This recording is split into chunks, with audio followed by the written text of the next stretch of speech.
Lights, camera, action. Do you wonder how films are produced and what really goes on behind the scenes? Well, stand by. Filmmakers Kevin Mumphrey, Victoria V.A. Jones, and Carson Hype Ferguson, local filmmakers talking about the world of film, right here on F It, We Will Fix It in Post podcast.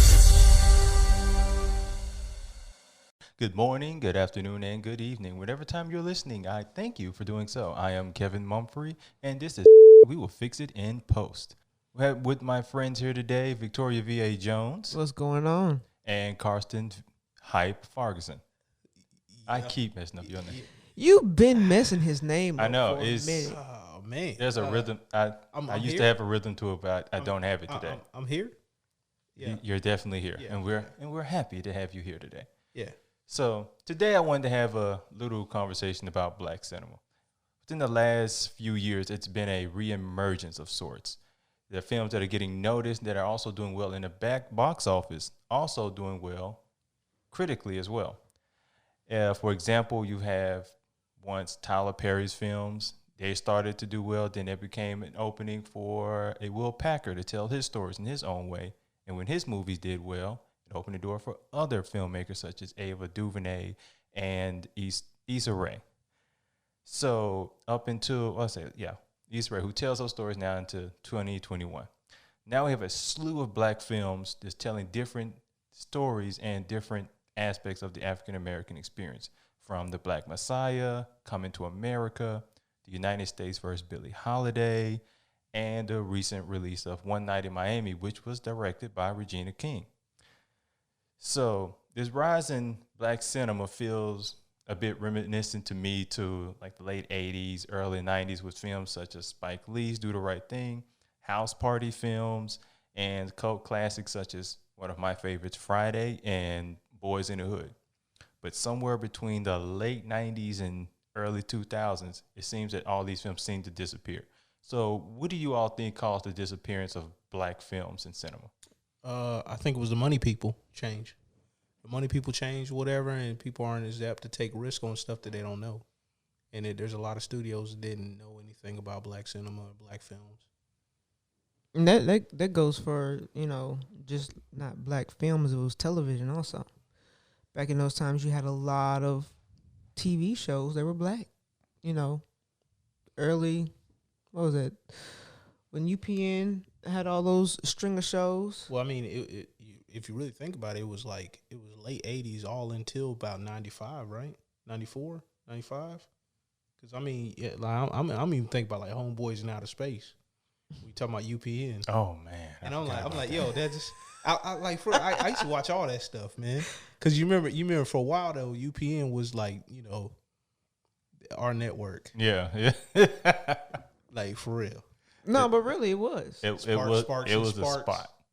Yeah, all that stuff, man. And like then he changed, like when they went to CW, it's almost like they just let all the black shows. Whenever they flipped, man, they did like Dawson's Creek, and it was just like it's like they yeeted, man. They're all them other shows. So what was growing up? Some of the black films that you all liked, like some of your favorite films. It was a whole bunch, man. I used to watch a lot of blaxploitation joints, like Shaft, Truck Turner.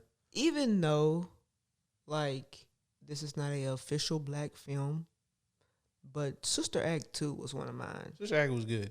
Sister Act was a good film. 2. It had a black lead, Two. so I'm counting it. Sister Act 2. Not the first one? That's the one with Lauryn Hill, right? Yeah. 2. Sister Act 2 was with, the inner city kids and stuff like that. That was one of my favorite because it tied in music and film. So it was like I would like watch that film like over and over and over again. The one I used to watch like the black film, if you would, that I used to watch over and over again would be like Barry Gordon's Last Dragon with Bruce Leroy. Oh yeah. Who was the master? I haven't seen. I used to go watch that one. Enough. I used to go watch that over and over. That's not one of. I haven't watched it in years. That man said he had something real for him in these hands. You can say that. You could use that today. Yeah. Like, and it still hits just the same. Damn, man. Like, yo, that's kind of gangster, man. Now, for me, one of my favorites is the classic Love Jones. Like even today, I can watch that one. I like I can watch really the first 2 Fridays. I can watch those pretty much for the rest of my life. And it's this other one that's The third Friday was funny. I thought the third Friday was funnier than the second. I'm not going that far. Oh man. Like, I like the third one, but it's like I can. Church ladies. He was cussing out the church ladies. I can go to work when that comes on, and then I just come back. No. The third one was pretty cool though. Yeah, it was good. I thought it was funny. I like the first 2 just hit me better.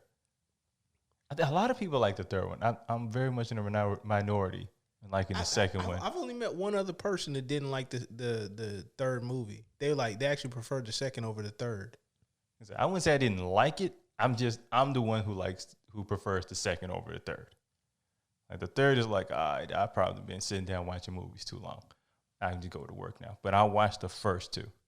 And I have this other one. I don't know if y'all heard of this one, but it was a black film, but it wasn't like really popular, called Half Plenty. You heard of it? So like this one guy who's just had this horrible luck with women pretty much his entire life. And then this woman who's his friend of his that he somewhat had a crush on, they're like having like this friendly get together at this girl's mama's house and all that. Suddenly he goes there. Now she likes him. This girl got like 2 or 3 other sisters. They both are into him. Like everybody's just suddenly into him, and he's like stuck in the house with a bunch of women that are into him. Then the sister's married. So I have a feeling you would like that to happen to you. That's why you like that movie I don't want to. I don't want to deal. Nah, 20-year-old me, yes. That's a lot of people. 30-year-old me, like yo, this is a nightmare waiting to happen. I like my peace. That's where I'm at with it. Hey. I like watching drama. I don't want to be a part of it. You know. Honestly, I don't even like watching drama like too much. Not like that kind of stuff. Not that reality TV stuff. Mm-mm. I know scripted drama. I'm not gonna lie. I watch reality drama too, but she hate me. Like you reminded me of that movie. I saw it like twice. Yeah, that was a good movie. I mean, because it really and that was a Spike Lee joint too. Yeah, it dealt with a lot of like themes. It's like yeah, he was having these like it was almost like him being basically like a sperm bank. Having those, and it told a story that you didn't really see before. Mm-hmm. That because it was like the that was an interesting movie though. It's like having all those kids. It's like even though you're not on child support or whatever, you're the man. Yeah, like, but are you? But that's real life though. Not basically all those kids, but there are women out there who just want the sperm, and they don't want the dude. That's real facts though. Ouch. Those are real. I'm telling you, those are real facts. Oh, I believe you. I'm shaking my head to all those who can't see.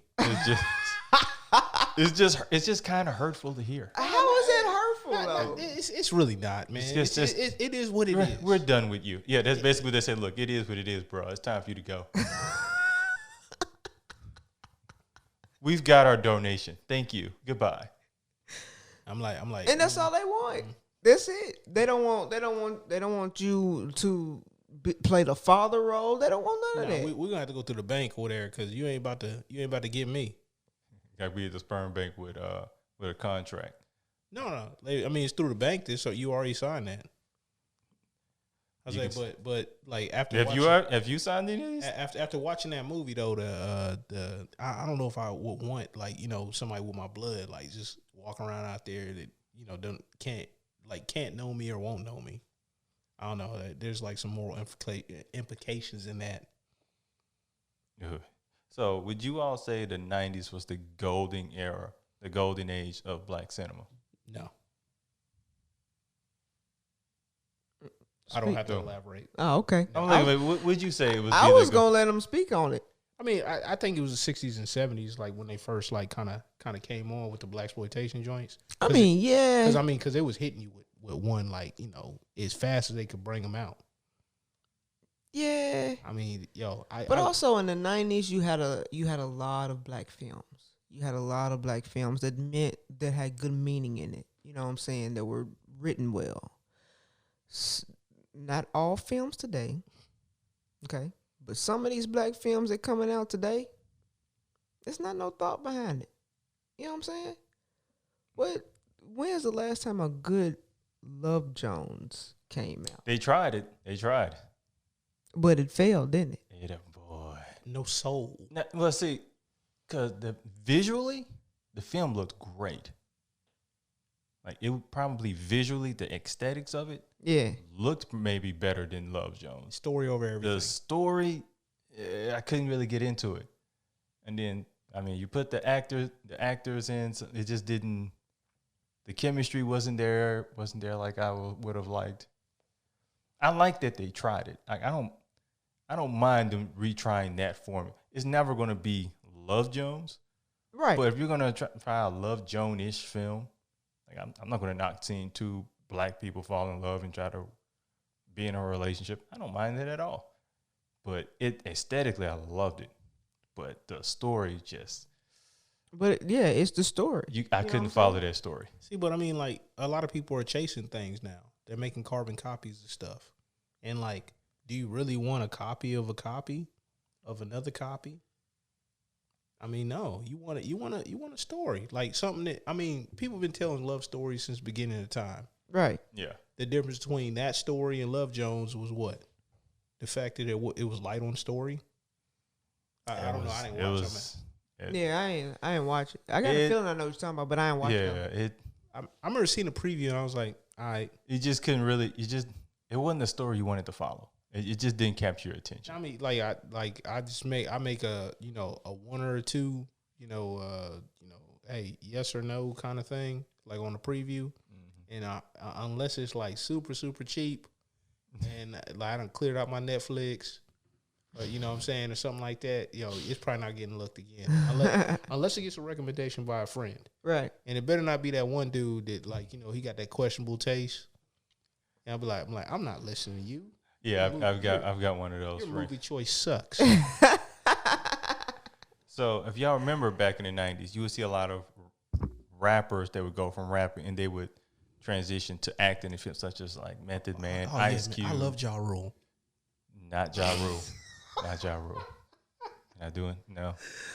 Oh my God. That was definitely not a name I had written in my notes. Not at all. He was in the news last week too. I know he was. He was literally trending at one point because the world was so crazy. Like, yo, what is Ja Rule gonna say about us? Oh, it was like they memed that man. That man was the meme, like the Dave Chappelle skit. Yeah. Talking about, I don't care what Ja Rule thinks. It's just genius to me. The joke you can keep recycling that joke every time something crazy happens in the world. That's what I call comedic genius there. But that's not what we're talking about today.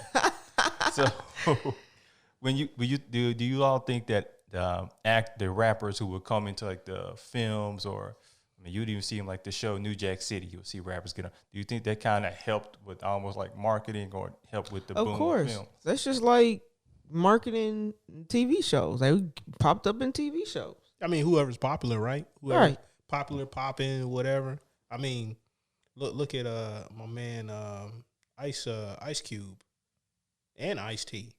Both of them. Yeah. LL Cool J. They took it serious. Oh man, they used LL Cool J. I mean, movies and film. As far as LL being an actor, like a serious actor, I like him in movies, but I wouldn't take him as a serious actor. Now, But that's all he does now, though. Ice Cube and Ice-T, though, yeah, I would take them, like a lot bigger. Because, I watch CSI, you see Ice Cube, you're like, you ain't no Horatio. You know what I'm saying? Like taking the sunglasses off. Whatever. So, like, you notice, like, now you don't see, like, rappers in films as much as you did in the 90s, but you do see hip-hop's influence in film. Like, you'll see songs used in the trailers or even in the movie itself. I think you do. Because, like, you got influencers that pop up in movies, but, like, they don't make them the star. They're, like, an extra. Because, like, I mean, 50 Cent got a gang of joints, like, even the ones he's not in. I think I saw Casanova in something. It was like a movie there in prison. He was playing a prisoner. A$AP Rocky. He was in a bunch of stuff. Kid Ink. Yeah. Kid Ink. What was the Kid Ink in? It's a movie on Netflix. He's in. I know. I think 50 used Kendrick Lamar on Power once. which he did pretty good on there. I And was actually, surprised. I forgot the name of the movie on Netflix, but he didn't do a bad job. He really didn't. In that World Star movie, they had old boy in it. I can't remember his name. The one dude, he was like rapping the whole time in there, and then they had a bunch of rappers in there. Like I think they even had what was it? They had Jada Kiss from the Locks up in that joint. He was like the bus driver. No, he was a train dude, like counting the tickets. Jadakiss? I can see that actually in New York. No, it was like I think it was going outside of New York. It was like an Amtrak or something like that. Because the dude was like, trying to get on, whatever, trying to make it. I thought it was actually a pretty decent movie. Now, do y'all think that it's important to have the hip hop kind of embraced with black cinema? Just they kind of go. I don't think every movie needs it, but I think it's important to have that representation because, Right. as far as like marketability and all that stuff. Because it markets both halves. Yes, You know what I'm saying? and it's like you cannot deny hip hop anymore. It was a time there where you tried to, but it's like, you ain't selling McDonald's hamburgers without, you know what I'm saying? So, I'm sure y'all remember a few years ago story about a Sony leak. Yeah. Some executives sharing their belief that actors and black movies don't do well internationally. How many years ago was that? Like 3, 4, 3? maybe 3. I feel like maybe it could have been longer. Nah, it wasn't that long ago. Because Kevin Hart had something out. Yeah, And I think that was Think Like the a reason. Man. I think that was the reason for the leak. So now, and glad you brought Kevin Hart in, but now you see that that's been disproven with films such as Kevin's Hart, Think Like a Man, and his stand-up specials do well internationally. Black Panther breaking records. Do you see this now creating a change in how black movies will be received internationally? I think we got to do a better job of like the marketing piece. So like the other movies, like they do a hell of a job, like putting it in everybody's face all the time and making it to where everybody like is embracing it. I don't want to take anything away from Black Panther, but it was part of the whole Marvel series, so it wasn't a standalone. So it was part of that whole storyline thing. So how would you think as far as marketing? How do you think it could be better? Well, I mean, like as a whole, like every single thing. So when I say that, I mean like, stop forcing black people to be this monolith anytime they get seen in media. I don't want to see, only black drug dealers, or every time I think about that. You know what I'm saying? I want to see these different characters. I want to see different parts of black people. Right. There's a movie that came out about black female superheroes. I've never seen promotion for it. Somebody on the internet told me about it. Went to go watch the movie and I was amazed. How come this movie wasn't promoted like it was supposed to? Literally, the story literally is amazing. Literally. Well, unfortunately, like a lot of people, they're good at making the craft, but part of that is like promoting that too. Right. So I mean, we can all get better, especially in this environment. Yeah, I mean, you never know. Now, do you think the social media and the internet has also helped with the? Oh, most emergence? definitely. Because it all and at the same time, it all depends on who you know too. Because you can put something out on social media and have other people share it, and also at the same time tag other people. All these people keep sharing it and tagging these people. This important person that you're tagging is gonna eventually notice it. And it also can help with, let's say, a director. Instead, like I'll use you. You have a film. It's a little indie film, and suddenly it's starting to make a buzz. Everyone's tagging. It's shared. It's got and it's just the trailer. Right. 23 million shares. Right. And people been looking at it, commenting, "Oh, I want to make this a film." So now when you go into an executive's office and you're trying to negotiate something, the first thing they put on their first contract, their first deal they put on the table. I don't think you like that one. I need to get paid a little more than this, and that budget needs to be a little bit large. Like you can, Right. You can now kind of. Well, for me, it's kind of, if I can do it by myself, why do I need you? Yeah, I mean, like, look at Tyler Perry. You know what I'm saying? Tyler Perry tried to get on with these cats at first, and then he got to the point to where they had to buy in. So now that's leverage because he's already coming with an audience. And now they're shooting their films in his studio. Mm-hmm. Right. Which Black Panther was shot down there as well. And in a lot of the Marvel movies, parts of them were shot mostly in Atlanta. Oh man, I mean, a lot of movies are being shot in Atlanta now. Well, I'm saying specifically his studio. In his studio. Yeah. Right. Specifically. Now, do you see this like rise in international audience seeing black film? Do you see that growing? Of course. Yeah, because people are curious. Right. Because they've only seen like, you know, the limited stuff. And here's the thing. There's a lot more of other cultures looking at us. So we put out we put out certain films and we put out certain things. They're looking at it more than we are because they're interested. They're trying to figure us out. So what do? They watch these movies, they watch these TV shows to try to figure us out. So it would serve us all not to be putting out the same thing all the damn time. Right. And I'm like, yo, like, let's put something out where, you know, like even a Tyler Perry joint, the one with the father that had the 3 girls. Yeah. You know, I mean, there was a couple technical things here, but I thought that was actually a pretty good story. Yeah, it was. And it's like, yo, you got a father that actually loves his girls, and you got a mother using the girls like for leverage or whatever. We know that goes on here and there. Right. I'm not gonna say that's the story all the time, but that does go on, and that's contrary to the narrative that, you know, all these cats is deadbeats. And you got people of color all over the globe. So they're seeing movies that, oh, that guy looks like me. Oh, wait, black people don't just do that. Oh, wait, this black person does this. So it's like you said, with the curiosity, I think is now growing. And then with the internet making the world a lot smaller, Right. like a lot of us probably have a friend overseas. Like I've got friends in Australia, Canada, Qatar, Brazil, probably 3 or 4 other Latin countries. Right. And it's like, oh, so the world is small. We have a bit more of a rapport with one another. So they're more inclined to listen to it now. Yeah. And so y'all are aware of Bollywood, right? Yes.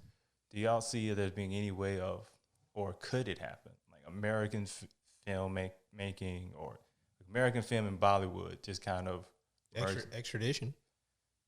And what? Extradition. That Chris Hemsworth film. That was basically a Bollywood film. It was made over there.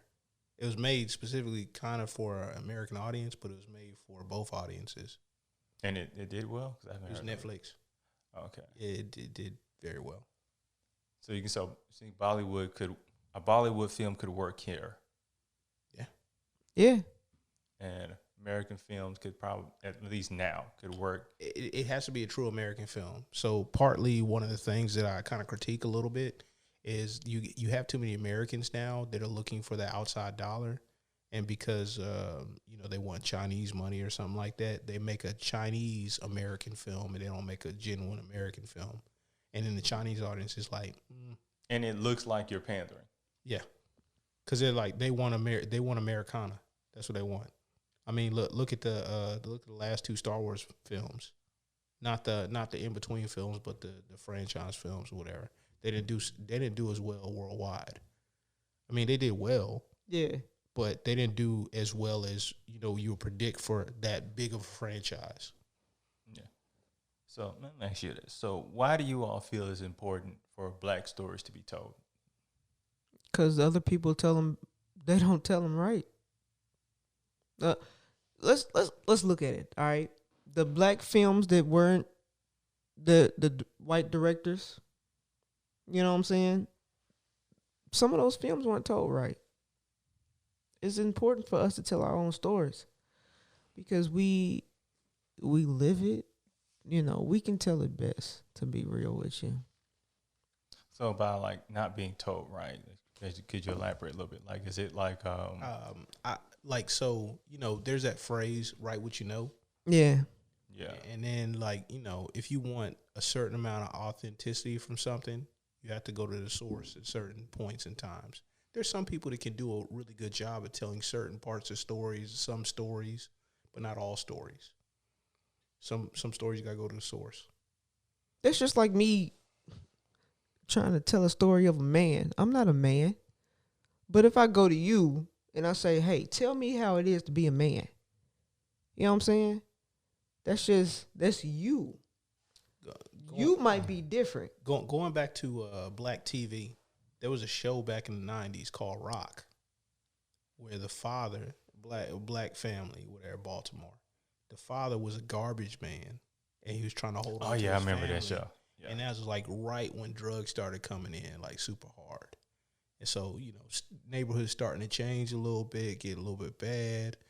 You know, the kids are doing this. Dude's got a full-time job. And I was like, yo, that's a good dude right there. And he's just trying to hold on to his family. He's trying to hold everything together. He's trying to hold it down. That's a great story. And it's relatable. Yeah. Because you To anybody. everybody's grown up with someone like that. Look, Right. look. And in the 90s, Bill Cosby, you know, hey, you know, respect to any victims or anything like that. But the Cosby Show, that was America's dad. And that was a black dude. I know people from all walks of life that was like, yo, we sat down at the TV. We made sure to either eat dinner before or eat dinner after the show came on. Or they was watching Living Color. So you can't say that we can't have like any kind of effect. But then, and you know, the show's great. But if everything's The Wire or Oz, it's going to skew everything. And those are great shows. But those are not representative of the larger, you know, population. I mean, we need to even see we need to see more black nerds too. Yeah. I mean, I'm like, that was kind of what I loved about Issa Rae's Insecure. You never seen a black woman depicted like that. And usually her character would not be the star of the show. She would be the friend. Yeah. So she just be coming in for comedic laughs and then you throw her out in the next scene. But no, they made her the star. And I mean, it's on his last season now, but I mean, it's had a hell of a run. Right. Yeah, and everything got to go. I mean, it's better than like, you know, overstaying your deal. You don't want to go too. You want to do like usually what they do with like The Simpsons and Family Guy. They just stretch it way past. The Family Guy can still go on because they still kind of push the limits. The Simpsons, I was like, that's still on, and it's not funny. It will it's outlive us all. It's like, yo, man, it's almost like all politics too. I'm like, come on. Right. That show will outlive all of us. Too on the nose though. I'm like, Now, since you brought up the Cosby Show, do you think it's possible to have another show like that would have a black cast, black family, that dynamic, Grownish. I think people want that, and I'm not even talking about like I'm talking about like probably not like grownish, but like I mean like look at MTV's like Run's House or the T.I. The Family Hustle. People love that stuff. They ate that up. Yeah. And they want stuff to watch with their kids. it did well, but they wasn't America's dad.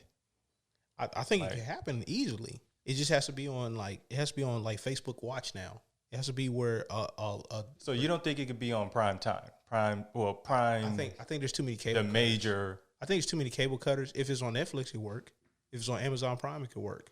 I think it has to be in enough homes because there's too many cable cutters. So now, if it's on Netflix, do you think it would be it wouldn't be like exactly like the Cosby Show, or like, but it would be a little bit more. It could have the potential to be bigger.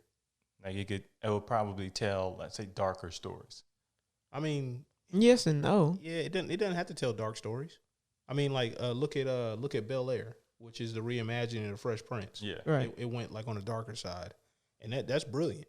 But the Fresh Prince did well, and they told some real stories here and there.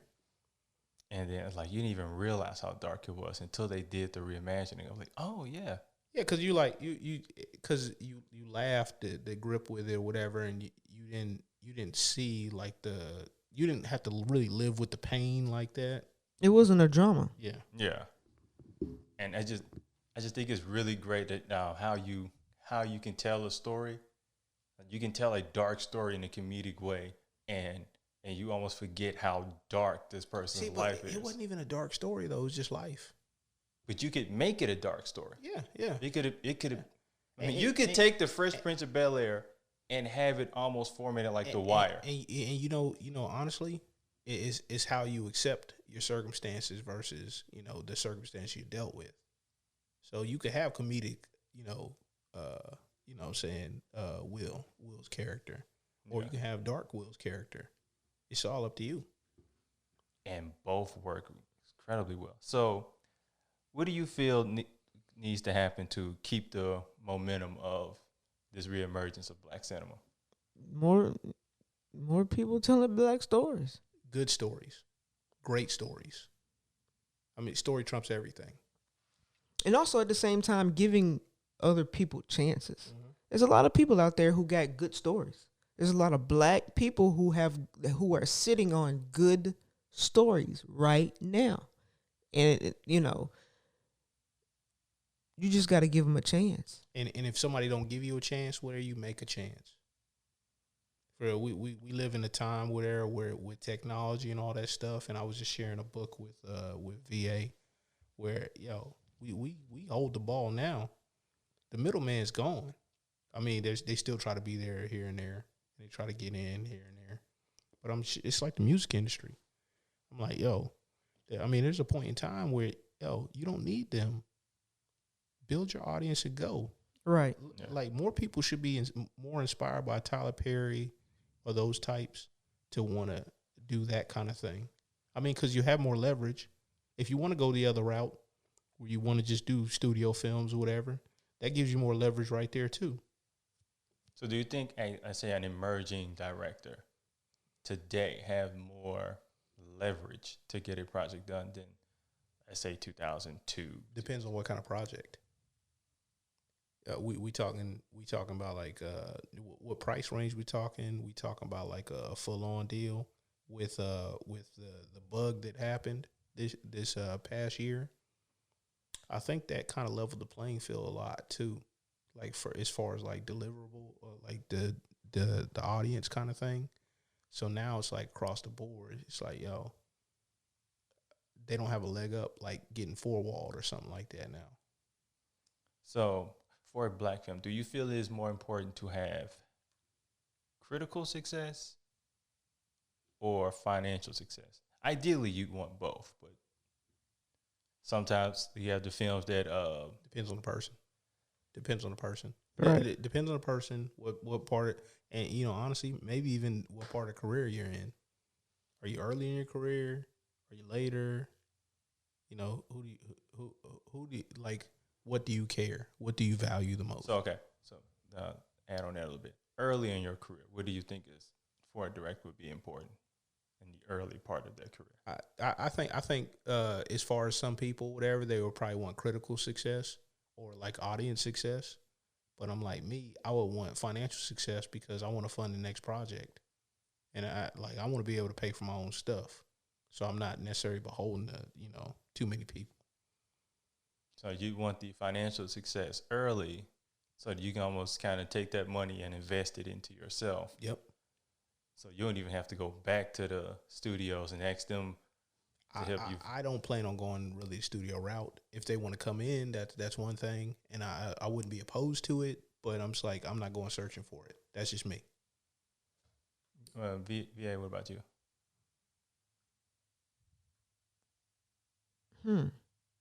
You really got to think about that one. Yeah, I really do. She hadn't thought about it. I haven't. She's been working. No, but I'm saying like, if a studio came up to me, and offered me something, then, I'd probably go for it. At the same time, I'll still go to a studio and, be like, here's what I got, what you got for me. I don't mind going to a studio. I don't need the studio, but I don't mind going. So they wanted you to do they do the Christmas movie every year. And I don't mind doing that. I'll do a Hallmark movie. I'll do about 5 of those. You give me if they said, hey, you do these 5 Hallmark, movies for us. You can do this and that, and we'll give you whatever you want. Oh, okay, cool. If I gotta do 5, sappy movies, all right. And you paying me too, anyways. Hey, let me put my dues in over here and do these little 5 movies, and then you gonna give me everything I want in my contract. It's over with. That's just me though. That's me. Everybody else wouldn't do that. I mean, that sounds like a pretty fair negotiation. I mean, I don't know if I would have said 5. I'd have been like, can I get 3 at least? I mean, I'd, 5. I'd, That's a good little amount. 5. You know what I'm saying? That's 5 years of. You talking about like 1 a year, man? You probably like 3-4 months, Right, at the most. and you got to think about the Hallmark movies aren't nothing but maybe an hour or 2 hours long, and it don't take that long. All the stories are the same, They're all the same. so it's kind of like We know. Look, Timmy gonna get his Christmas presents at the end of the movie. His family gonna get. I would love to tell I'm gonna take a horrible Disney. I would love to take to basically direct a Christmas movie that ends horribly. Wait, I didn't see none of this coming.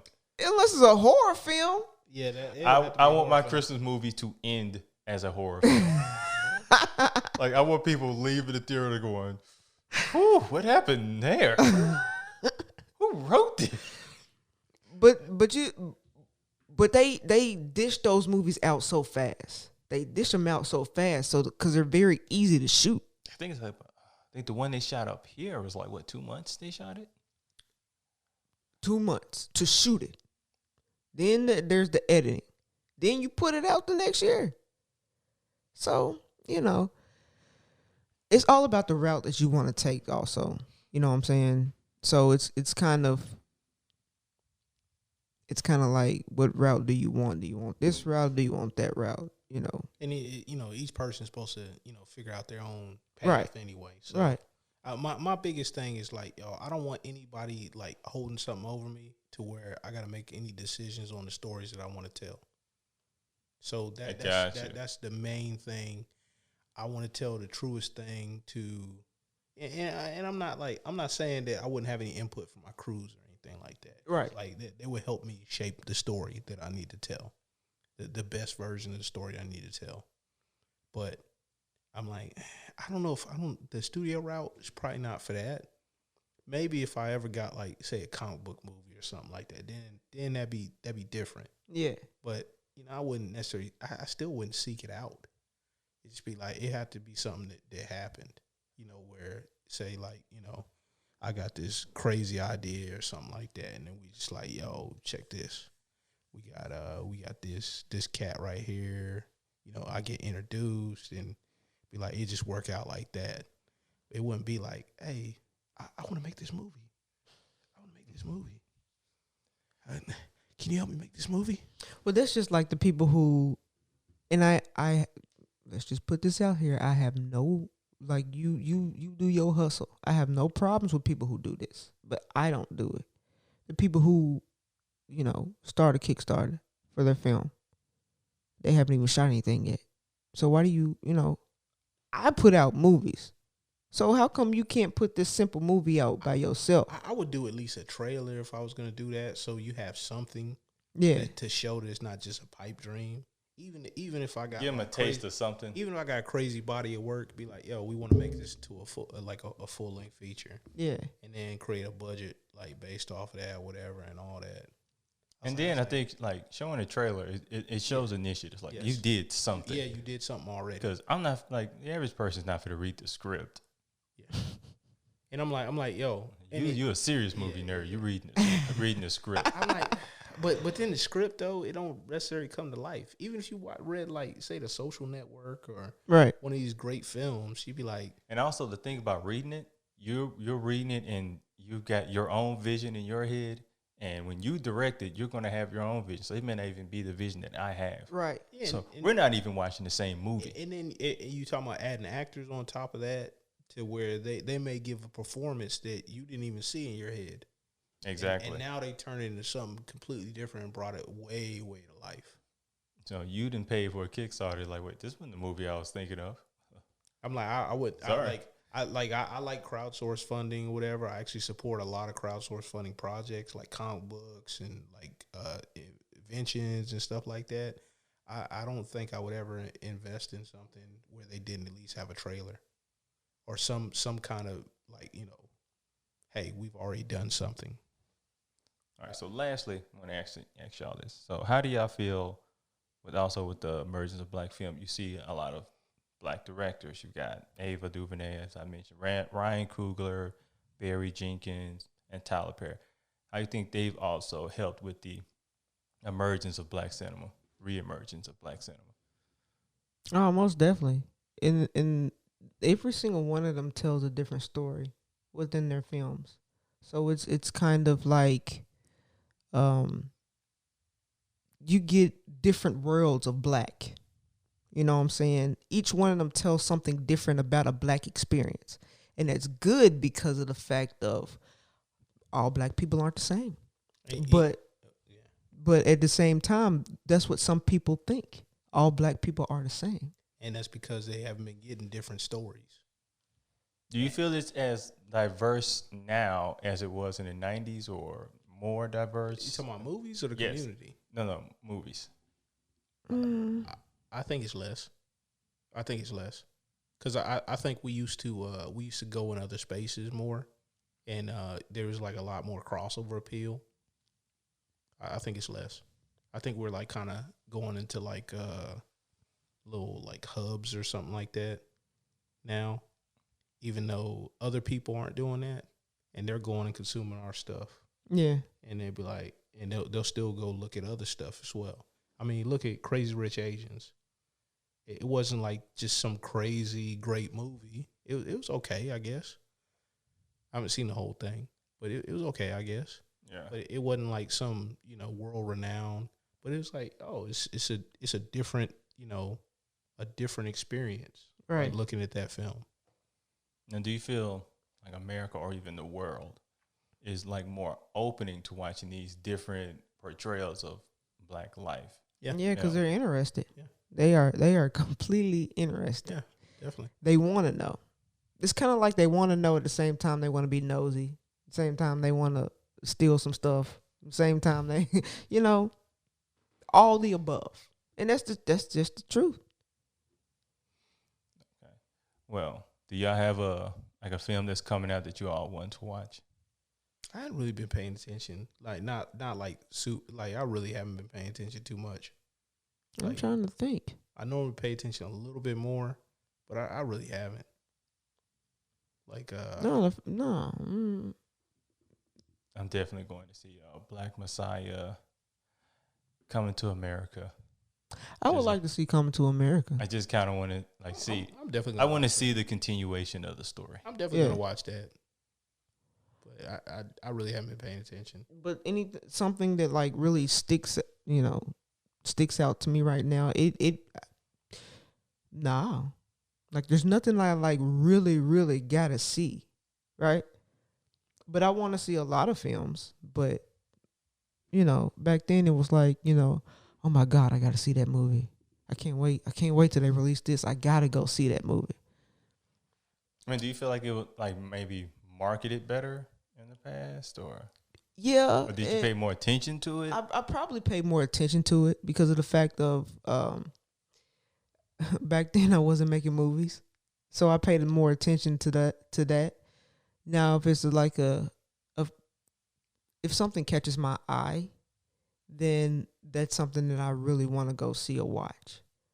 You know what I'm saying? Yeah. So it's like back then I was really big on Underworld and Resident Evil.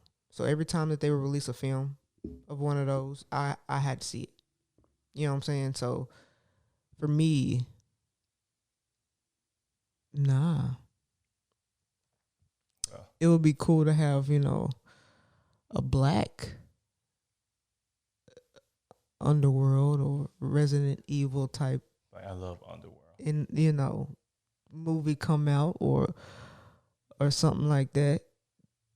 I haven't seen any lead female movies of that sort. Or like the For black- vampire or like sci-fi. Yeah, a black lead. Let me just say that. I mean, old boy and Blade, I guess. No. there'll I be mean more- female. Oh, female. No, I can't think of any. Like And for even Blade, I would think there'll be more in line with the comic book genre than necessarily sci-fi. But the whole vampire thing, yeah, I get what you're saying. But they kind of played the vampire thing in the 90s a little too much, though.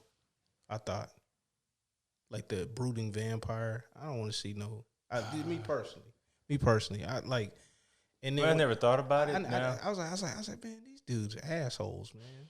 I was like, yeah, man, they've been living forever, man. They just all jaded. Like wearing black all the time. The one, Come on, man. one with Tom Cruise and man. Brad Pitt was in. What's the name of that one? Interview with a Vampire. Interview with a Vampire. That's still a good movie, though. I thought it was a good That was a movie. good I thought that one. was a good movie. And you got Blade. The book is better, in my opinion. Like the book than is the almost movie. always better. But I'm saying, almost always. but I'm saying for that movie is so good though. Yeah, That movie is very It is good. a good movie. But the book is way better than the movie.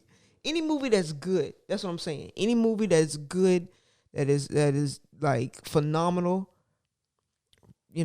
But like, the only Queen of the Damned is the only one I can think of with the black female lead. Yeah. Oh, with Aaliyah in it. Yeah. And then they had, I don't know if they finished it before she passed. They didn't. No, they didn't. So And then they had a bunch of stuff going on with the edits and all that stuff.